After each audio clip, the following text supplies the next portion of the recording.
What is up, everybody? Welcome to Geeks Around Vidcast discussions.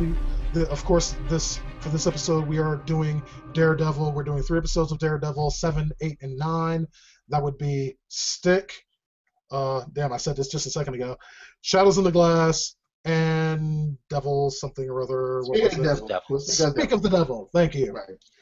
Yes, these 3 episodes were a lot of fun. We started kind of seeing some of the more mystical elements come together for Daredevil, including a fight with the hand, and we'll get to that a little bit later. But first off, let's go ahead and introduce the rest of our panel. We're going to start off with our senior community manager, Knuckles Goldberg. What did you think of these episodes? I thought these 3 episodes may have been the best 3 out of the whole season. So I've been looking forward to doing this week's. Oh, right on. All right, it's like also we has like I can't even talk right now. Our associate host Todd Grundle. What did you think of these set of episodes here, Todd?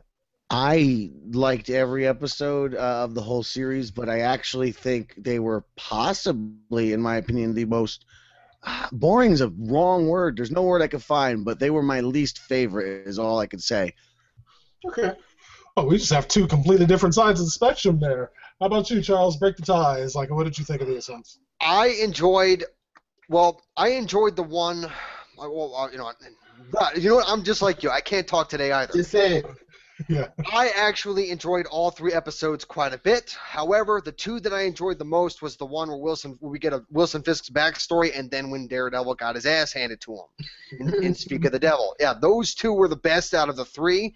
But episode 7 was still good, but episode 8 and 9 were definitely better. Yeah. Okay. All right. Yeah. Last and most certainly not least, Isaiah. What did you think of these ones? Man, what can I really say? I love all of them. They were just so great because it kept going. And also, DeAno, the mystical part actually started with Stick, because at the end, we can see one of the really cool things about Stick's organization.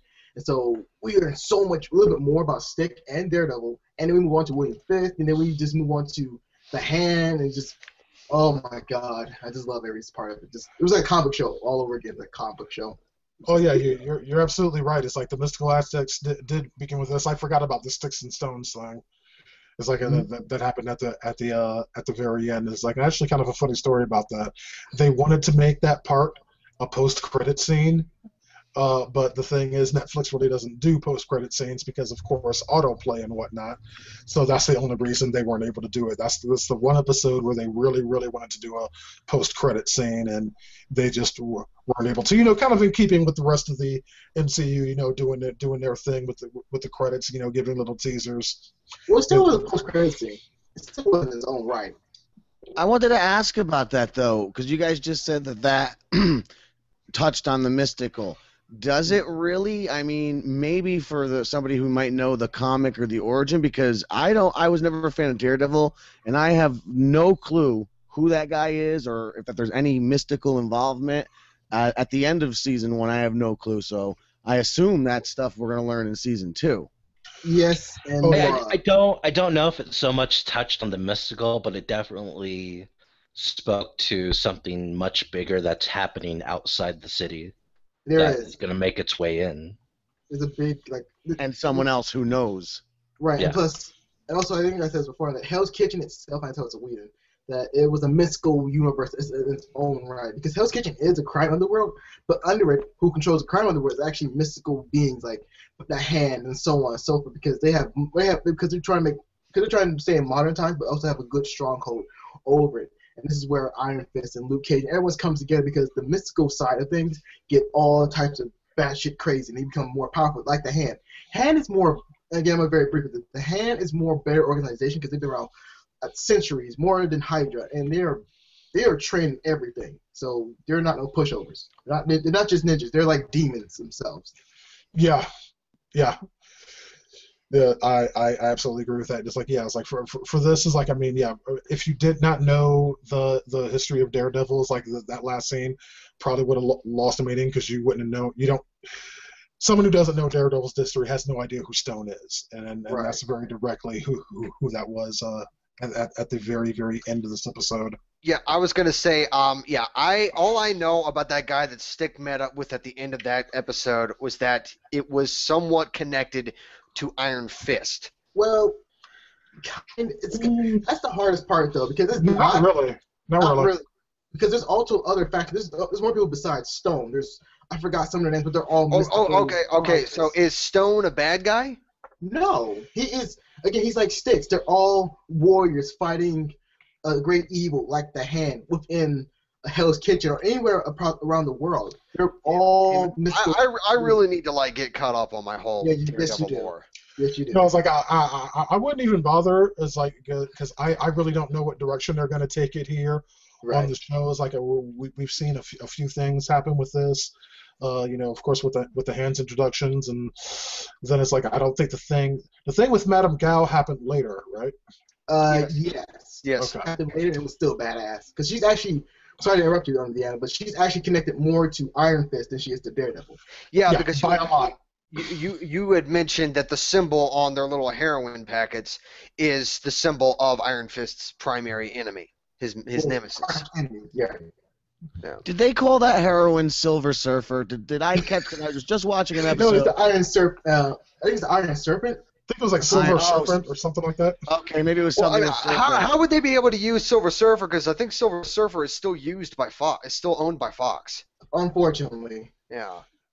So, well, maybe they could probably still mention him. Maybe they just can't portray him on the screen. They can't say his name. No, if they mentioned him, that'd be a direct confirmation that he is in the MCU, and he can't be in the MCU if he's owned by 20th Century Fox. Unfortunately.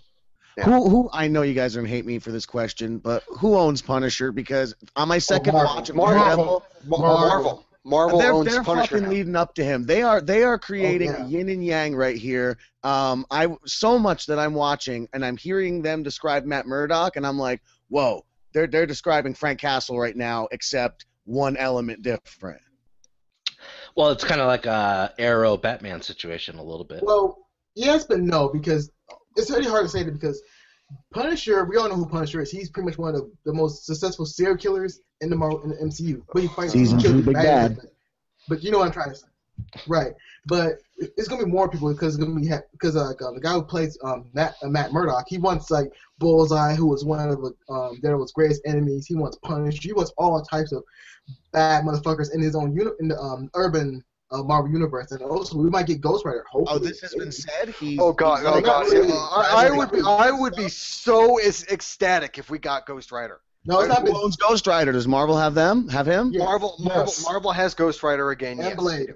And Blade. Yeah. And Elektra, but no one cares about Elektra. Oh, come on. No, dude, if we get a Daredevil show, we're going to get Elektra at some point. She's already been mentioned. Yeah, we are. It is absolutely impossible to do Daredevil for any length of time and not have Elektra involved. That's just that she is too much of a part of it. And now that we know that the Hand is in the MCU now, when Daredevil got the crap kicked out of him by a Hand assassin, Elektra's a member of the Hand. So yeah, it's not like a possibility. It is a given. She will. Right. Well, we need Bullseye too. We need Bullseye. So Elektra does hand jobs. Bullseye. Really? Elektra does hand jobs. Really, Whedon? Really? No. Really? Bullseye is a cool character. But he is. He really is. Like, I mean, if you're looking reference to Bullseye is Colin Farrell's character in that movie that we're not going to talk about because it never happened. I don't remember. No. It's just I'm only saying fuck Bullseye because the only iteration of Bullseye that I'm familiar with is Colin Farrell, and so I fought Bullseye in the video game Marvel Ultimate Alliance, and yeah. Wow. Okay. Here's a good reference. Well, that doesn't make you an expert. What does? Right, but I mean, to be honest, the fight with Bullseye in that game lasted all but like 3 minutes. No, so, he's a tough character. He's really a tough character. He's like Hawkeye, but in a more dirtier side. And plus, he had played Hawkeye in the Dark Region. So what you're saying is that he's like Hawkeye, who is in itself a bullshit character. No. I'm sorry. I was just. Yeah. I know. You just don't know shit about comics. It's understandable. I understand. I never would know. I think Hawkeye is a bullshit character. No. I mean, I never read that many comics when I was a kid. I mean, I read Spawn, and I read a little bit of Spider-Man, Yeah, just like DeAno. Green Lantern, and that's it. That's all I ever read. Wow. You're so young, Grasshoppers. You're so young. Oh, So you read a little bit of the cool shit. And I was like, there was a good dichotomy in the first two episodes, were in 7 and 8, because in episode 7 is like, of course, Stick returning and having this mission for Matt to go on. When really it's like, I mean, Matt just kind of wanted to interrogate Wilson Fisk's money dude. That was kind of his plan, and Stick had other plans. But we kind of saw some of his past and what made him the man that he is. And then in the very next episode, we take a look back at Wilson Fisk's past and what made him who he is, and it was just it was kind of a good yin and yang sort of situation thing here happening for me. Is like, because you see what made the hero the man that he is like, and why he's trying to do what he's doing, and then we turn around and see the same thing with Wilson Fisk, and particularly after seeing that past with Wilson Fisk, it's really, really fucking hard to feel bad for the guy. The guy had a fucked up childhood. It's like, I mean, right. Hey, I'm sorry. Any human being laying hands on my mama, the same shit would have happened. All right. Yeah, same here. I'm not taking anything away from that. Hey, there's a hammer right. Yeah, bitch, it's hammer time. Touch my mom, see what happens. Fuck you, bitch. Hammer time. Right. It was like And then DeAno, when DeAno was talking about how William Fisk's character he was so likable. He was like, because he was likable off this Jump Street, but when we got to know his backstories, he's like, yeah, it's really hard to hate him because he was thinking just like Daredevil, because they're both trying to think what's good for the city, and they're both they're both flawed in their own rights. But when we see William Fisk, it's more. He just felt ultimately sad because he had to become this big muscular bad guy. He always had options, but his father forced him down that road. It was just so. It was very telling because we never saw his backstory like this beforehand. It was very good though. Yeah, I agree, because you kind of had Wilson Fisk's father kind of hammering into his son that he had to be hard, and he had to he pretty much taught him to be a bully. I mean, if just to put a fine point on it, right? And that's just the kind of upbringing that he had. Meanwhile, Matt Murdock was taught how to use his abilities and to become a warrior. Is like that was the intention, was of course for Matt to join up with Stick and this organization that's fighting all of this mystical weird shit. It is mystical weird shit for sure, because it's hard to explain. I gotta retract my opening statement about all three being my least favorite, because you know what, Styx was a really good episode, but that Fisk background was probably one of my favorite episodes overall. Everything about that episode, his breakfast, and the way that whole episode played out, and then later with her, that was some of D'Onofrio's best. When I wrote that article for GeeksAround.com, check it out, that's just a lot of what I was talking about for his performance. Right, and it was because in Fisk's world, you don't really hate the people around him. You actually like a lot of them. You like Vanessa. You like Fisk's best friend. You like everyone around, even the underground people. Okay, some of the underground people, because some of them are dicks. But you start to know more about them. You start to really become more and more. Yes, they're violent people, but you want to know why they become violent people in the first place. You want to know why they're doing this in the first place. And we don't get that a lot from a lot of superhero shows. Not even Marvel sometimes with Marvel. So we got a good, clean backstory of why they become the person where they have to become. But a lot. Mm-hmm. Yeah, I absolutely agree with that. Now, David is like, sorry, Knuckles. I know that these episodes also were pretty good ones for you. It's like, you've been strangely quiet this whole time. It's like, what are some of your thoughts? I'd say Stick was probably my favorite episode out of them, but I also really liked episode 9, which where he fought Nobu and then Fisk beat the crap out of him afterwards, which people are saying like, oh, that shows how tough he is, but I don't think he could have taken him if he wasn't so injured. Like, not even. I can't say.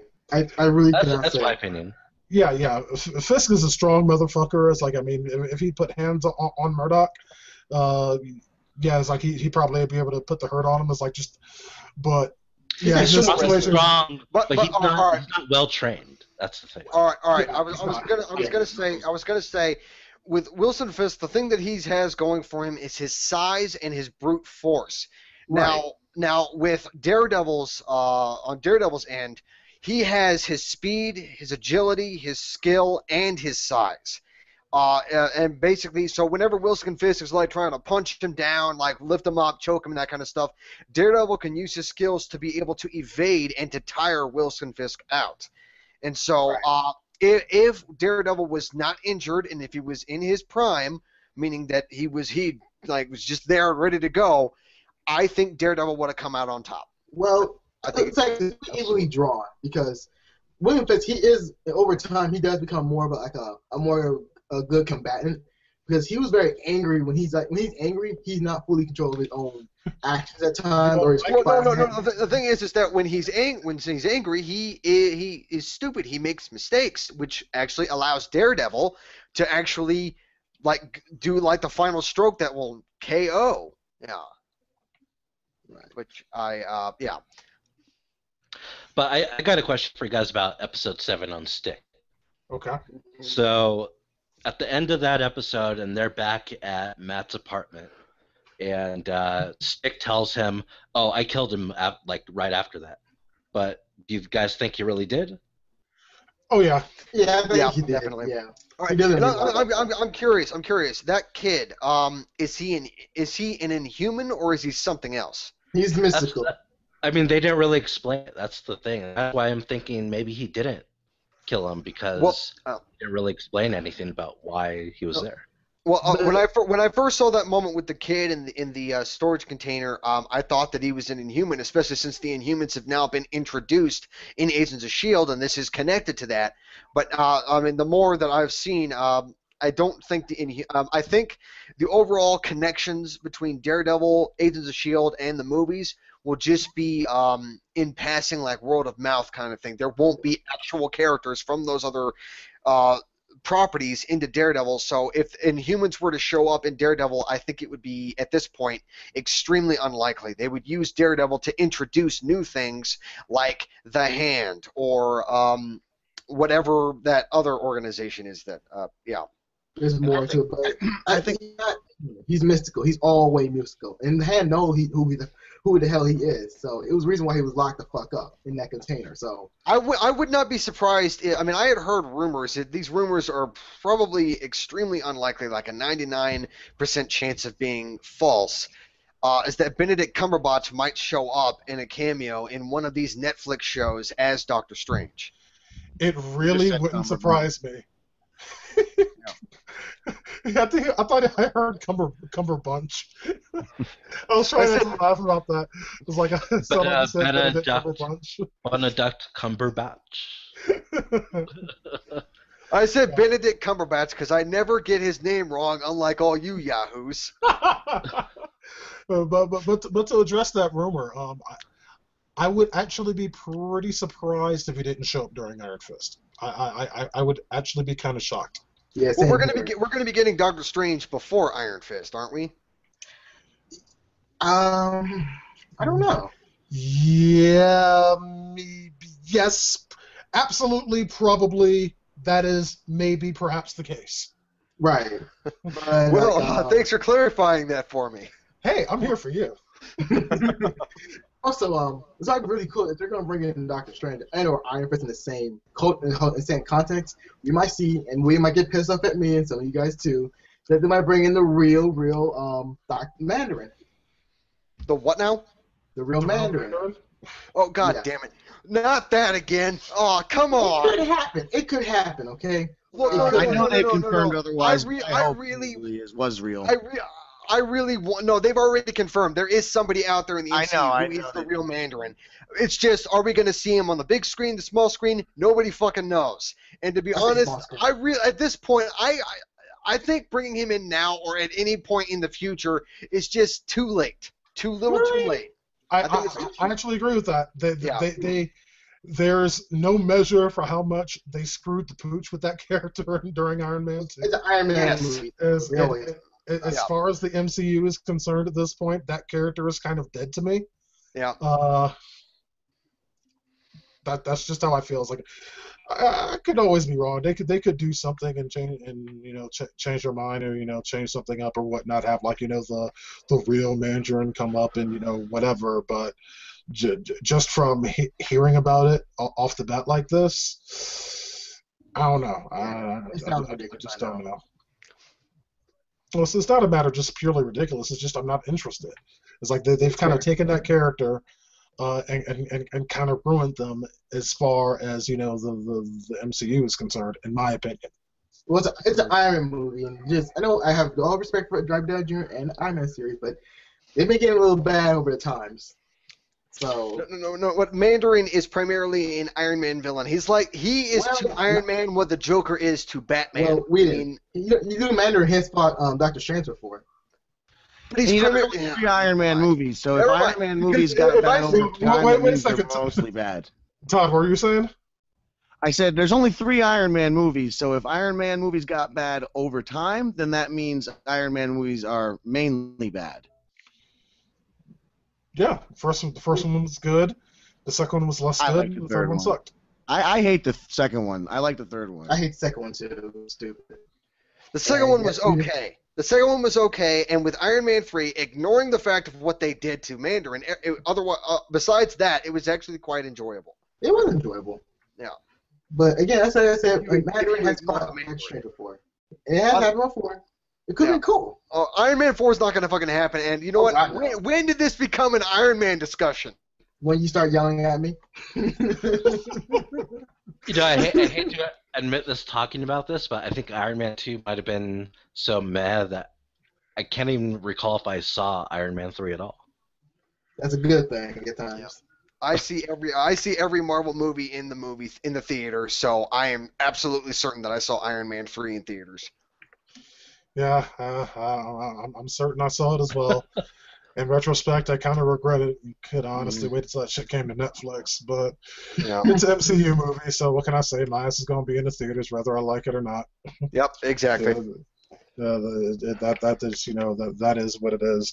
But to go back to the point that brought us into this whole divergent situation is the matter of that kid, and that's never fully explained at any point during the show. And I think there was a lot of things that happened during the course of this show that weren't explained. There were a lot of things that were relevant right then, and there were also a lot of hints towards what might happen in the future. And the entire plot of episode 107 was one of those threads to things that'll come up as we move on in these Netflix MCU shows, because that kid was definitely mystical, and I don't think we'll see much more of that mystical element until probably Iron Fist, because out of the remaining Netflix MCU stories, his is the most fully invested in the mythologism of the mystical elements of the MCU. Mm-hmm. He's pretty badass too. Jessica Jones and Luke Cage are more more street level, a little bit more gritty. But with Iron Cage things, that's when we start on the weird side. I did say that, didn't I? Iron Cage. I wonder who Iron Cage is. Must be a new Marvel character. Who is this Iron Cage, DeAno? I'd love to know this. It sounds like maybe the twice removed step cousin of Johnny Cage from Mortal Kombat. Well, no, it's just when the Superhero Registration Act happens. Iron Fist sides with Tony Stark. Tony Stark makes him some armor. Wait, and he let's think about that. No. Dude, I'm being sarcastic. I understand you're probably not intelligent enough to catch it, but just to try to stay with me here, Mullins. I know what you're talking about. I know what you're talking about. But what you were saying about how Iron Fist was going to be more of the mysticism with Jessica Jones and Luke Cage, you said that was going to be more like street level. So it's going to be those two shows are probably going to be more like Daredevil. It's like I know Daredevil had its own sense of little bits of mysticism, but I think the reason why it was in Daredevil was to make the audience aware that it was going to be showing up in the upcoming shows. Well, but in Jessica Jones and Luke Cage, obviously they have superpowers, but I guess they're going to be they're not really going to be focusing on the mysticism and the magic and all that kind of stuff. It's going to be more like Jessica Jones going down dark alleys, kicking the crap out of just gangbangers and drug dealers and all that stuff. Really. I wouldn't say I wouldn't count on it being tonally the same, being as gritty and whatnot. Right. I mean, certainly more grounded, as in, no big, magic happenings going on or intergalactic things or what have you. But yeah, I would not expect the tone to be the same at all. Not for Jessica Jones. It just does not fit in well with her character. And to say this right now, I am not 100% familiar with Jessica Jones. I've only found out about her through what I know about Luke Cage, because I know that the two of them were married at some point. It's just complex. This is very complex. Does she have powers, or is she just some person that? Yes, she does have powers. Super strength, a few other things that I can't think of off the top of my head. It's not really but the thing, what you need to know about Jessica Jones is that at one point she was a superhero. Bad shit happened. She kind of got herself a case of PTSD. She stopped being a superhero and opened up a detective agency. Yeah, but she still has her superpowers. She just doesn't use them anymore, right? Yeah, Ish.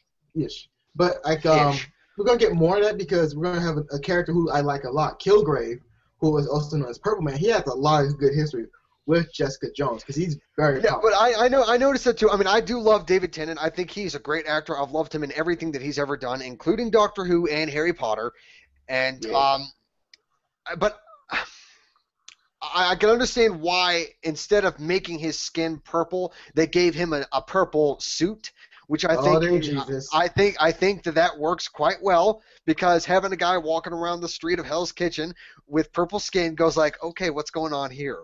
No, it's like this. I'll be more blunt with this one. His powers are not just like persuasion. He can actually mask himself in the crowd with his chemicals. He can mask his own identity because he's more than that. Is he an alien or is he human or what? No, it was a chemical. It was due to a chemical reaction. And since you can't really see him unless he wants you to see him, it's gonna be hard to pick him out. He does have purple skin. He does use makeup to hide his purple skin, but overall, he just said, "Fuck it. No one can really see me if I actually let them see me, because due to chemicals and things." Okay. So he's an enhanced human. Yes. Okay. And yeah, you should not listen. All right. One last question about the Purple Man. Is he a bad guy or is he a hero? Or is he's a bad guy? Are you serious, Whedon? Really? I don't know. I don't fucking know, man. Kilgrave, Purple Man. What does that mean? Is that a good guy? Oh, maybe. I don't know. This could be Wally West all over again. I mean, it is. It is, Whedon. Let's just move on to Daredevil, please. Yeah. Okay, so I'll let y'all go over that long because that shit was entertaining as hell. It's like, I mean, you two were like fucking Laurel and Hardy. I swear to God. Okay. But like, before we get any further, we'll go to the next episode within like this. Can we talk about like the fight scene between Stick and Matt Murdock? Yeah, that was badass. Hey, you know what? Anytime y'all want to go back to talking about Daredevil and this Daredevil discussion Vidcast is perfectly okay with me. It's like, I mean, or we could talk about, what you're gonna have for dinner, or I think we can already see what he's got going on for dinner. It's like, what's that behind you there? It's like, we got some hot dogs going on. We got and hash. And hash, yeah. So okay, so yeah. Whatever y'all want to do is like, I'm just here to produce this thing. I mean, just whatever. All right, back to the control to DeAno. No. Seriously, go ahead. You wanted to talk about the fight scene between Daredevil and Stick. Oh yeah, that was actually a really good fight. I mean, the hallway scene was my highest favorite, but this was like my second or third next to Naboo fight, because Stick, no fact, he did train Matt Murdock.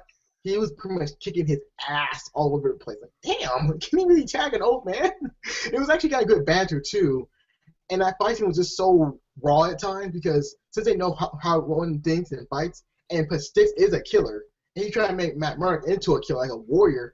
But Matt never took up that opportunity because he wanted to be better than those criminals. And so there was a reason why I like Matt Murdock's stance of not killing people, because he is trained by a real killer, and pretty much he can always kill somebody. He knows how to do it, but he doesn't want to take up that path and be just like him or be like these criminals. So this was an interesting fight, and they were pretty much exhausted when the fight was over because it was really like, damn, you destroyed this whole man's place. God damn. Yeah, but here's the thing though. It's like, I mean, even though at that point he was like, okay, I'm not gonna kill.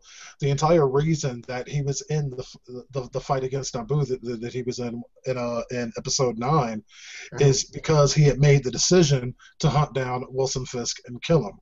That was the whole reason he was there. He was there hunting down Wilson Fisk. He certainly did not expect, a ninja from the hand to be there, beating the fuck out of him. Right. And it was like, damn. Okay, come on, Matt. You mean you got 6 cents? You got 6 cents, dog. You can actually. Oh yeah, I forgot he's mystical. Funny thing you mentioned that, because I think I forgot about that whole series of him talking to the priest in these episodes where he's really struggling with the decision on what he should do. Oh yeah, that's right. I love those scenes too. I really, really do. Yeah, because it shows like basically the question here that that Matt's being asked of himself, that he's asking himself, is what he wants to do is to protect the city. How far is he willing to go in order to do that? Is he willing to take, as Stick was saying, a full measure?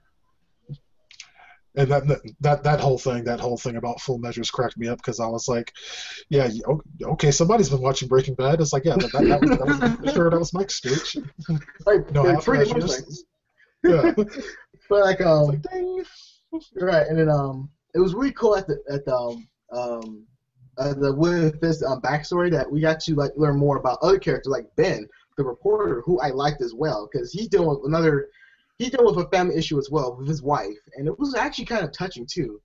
And it actually made me feel sad for the character at the other end result. But I love how his character acted with Karen. I love he acted with Daredevil. He's like, okay, how are we gonna bring down Fisk? Gotta bring him to the light. He's in the shower. Let's bring him to the light.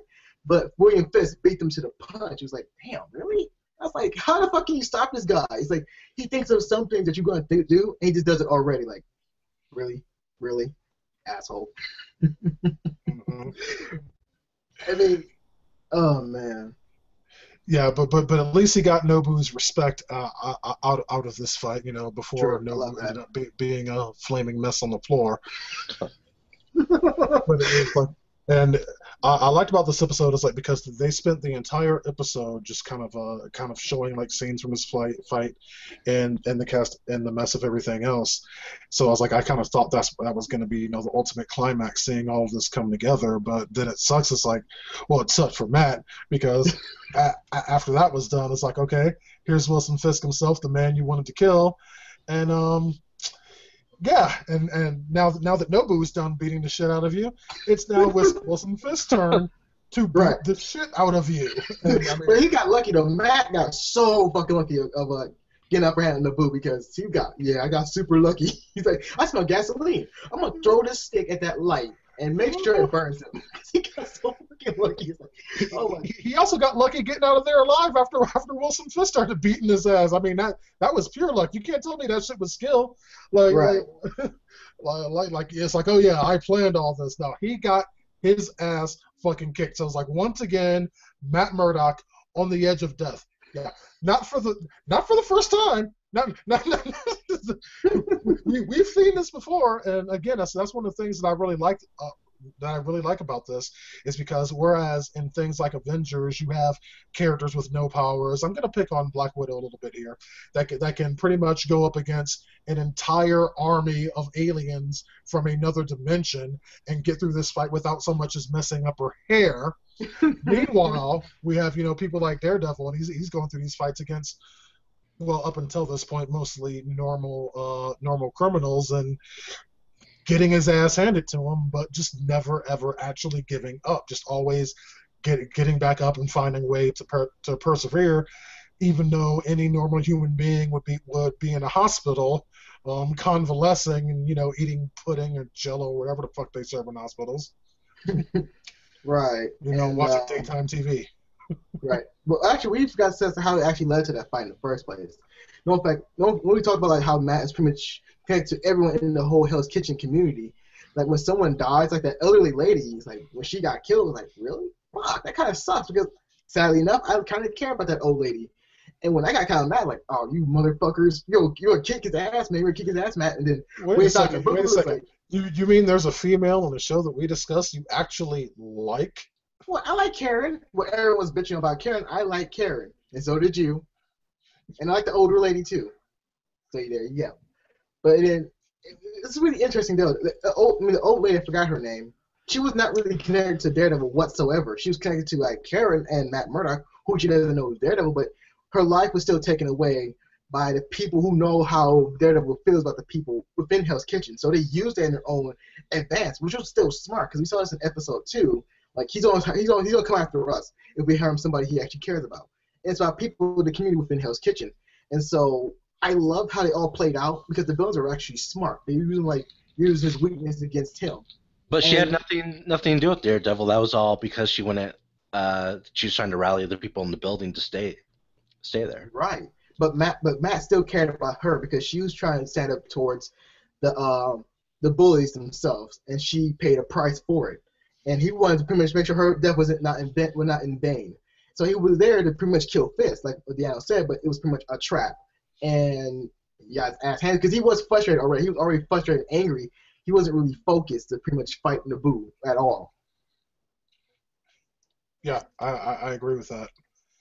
It's like, yeah, he wasn't focused on. It's like he just had all of this anger from the death of what's her name, Mrs. Gardenius or something like that. I can't remember. I want to say Guadalupe, but I'm not sure why. Okay, that's racist. Yes, or something like that. You're talking about meatballs, but damn. Cordanus. Her name was Cordanus. Cordanus. Okay, thank you. Right. I knew it was something like that. Yeah, I remember her name reminded me of a flower. Right. Yeah. See, I'm the guy that remembers everybody's name. So okay, yeah. we don't care. Okay, that's why you got me in the first place because we don't give a fuck. God damn it! It's like I'm the only one that remembers. Up until like that's different. Like, that's different. Up until like 6 months ago, it was like you didn't even know who Wally West was. Oh, fuck off, DeAno. That's true. Oh, matter of fact, the best part was he didn't know the Hulk could actually talk. That was the funny part too. Like, really, the Hulk can talk. Yeah. Well, so you know what, Charles? I'm not trying to hear any of your shit. You understand that? So you can't really say shit at all. Oh God. Yeah. But it was that death that of course drew Matt out. Is not that was the entire plan in the first place. That was the entire reason that she died. Right. It was actually it was painful to actually like to know that factor, but also know what happened to her, like how they actually killed her. It was like, oh damn, they actually did that. Oh man, because this is going all detail and graphics how she died, and it was very unsettling in a good way because she didn't do nothing wrong so much. She was just trying to do the right thing, and they do this to her. It's like, damn, it was just so hard to believe at times that they went that far just to get one person. But it was still good to watch. It was still good storytelling. Yeah, I absolutely agree. And then, of course, after all of that, after being able to make it out and whatnot, he stumbles half dead back into his apartment, which is still trashed from his fight against Stick. And who's waiting there but good old Foggy, who unmasks him and then discovers the truth. The guy running around in the black costume is none other than his best friend in the entire world, who is supposed to be blind. And yeah, but it's actually a whole new chain of events. Right, but also he had Foggy opinions because he believed in mainstream media that the guy in the mask, or pretty much Daredevil, was pretty much a terrorist, like person who killed cops. He was doing all these types of things, doing bombings. So in fact, it was all lies from Wilson Fisk. He thought like he was this guy, but when he took the mask off, it was like, what, Matt? He couldn't really believe it. He was just so in shock, and that's what really I like about Foggy is that he was realistic when it came to like someone's identity, like. It's hard for someone to actually grasp, like, wait a minute, you must be blind, and I'm worried sick about you when bombs are going off, and you're dressed up as a crime fighter. And so he was really, really. That's what I think. That's what I don't like about. That's one thing about Arrow they failed upon. When you know someone's sick with identity, you do become a little bit like distressed or pretty much upset at the person, but at times you will accept what they're doing. With Arrow is just like, oh, you're the Arrow? Okay, cool. When Foggy knows, it's like, huh? It takes him some time to just digest that whole scenario because they've been friends for a very, very long time. Well, so that's exactly why it takes him longer to digest this whole thing because he's known Matt since college. This isn't someone that he just happened to meet a few years ago and happenstance. This is someone that he shared his life with. He's worked with him. He quit his high-paying job for him. They've been through thick and thin together and like brothers. Yeah, very, very much like brothers and everything but blood. Yeah, I mean, so discovering that someone that you've known that long has been keeping something this major away from you, that's been keeping this a secret, is like it's got to be simply mind blowing. Of course, we'll get more into that with next week's episode. Oh yeah. But yeah, it's a very, very, very, very, very big deal. Mm-hmm. One last thing before we end this off, like when Six told Matt Murdock how pretty much he can deal with his wounds a little bit better if he does meditation. It's like, hey, can it actually help you to heal? Maybe he was just bullshitting, but it's really been shut up, Blue Rod. Yeah, I saw that too. but it was really cool that Six said like, hey, just use meditation. It can actually help you with your wounds and help you heal faster. I don't know if it could have been bullshit, but it's really interesting to think about. Like maybe Daredevil's has some things that actually help him through his wounds and injuries. Because a normal human being would not keep doing this. They would actually just die from anything because it's just impossible. Mm-hmm. All right. So does anyone else have anything to say about these episodes before we go ahead and wrap up this week's discussion? Nothing besides the fact that these 3 episodes have been awesome, and I can't wait to discuss the next 3 episodes. Same here. Oh yeah, absolutely. It's going to be fun next week. Of course, we'll be going over Nelson v. Murdoch, The Path of the Righteous, and The Ones We Leave Behind, and the finale will get its own episode. After that, 2 more episodes of these discussions left. Geeks of the Round be with you every single step of the way at youtube.com/geeksofaround. And if you have anything for us, you can always shoot us an email, geeksofaround@gmail.com, or give us a call, leave us a message on our voicemail line. That number is 801-609-GOTR. Again, that is 801-609-4687. Until next week, this is DeAno Jackson with the Geeks Around discussion for Daredevil. We will see ya next week. Bye-bye.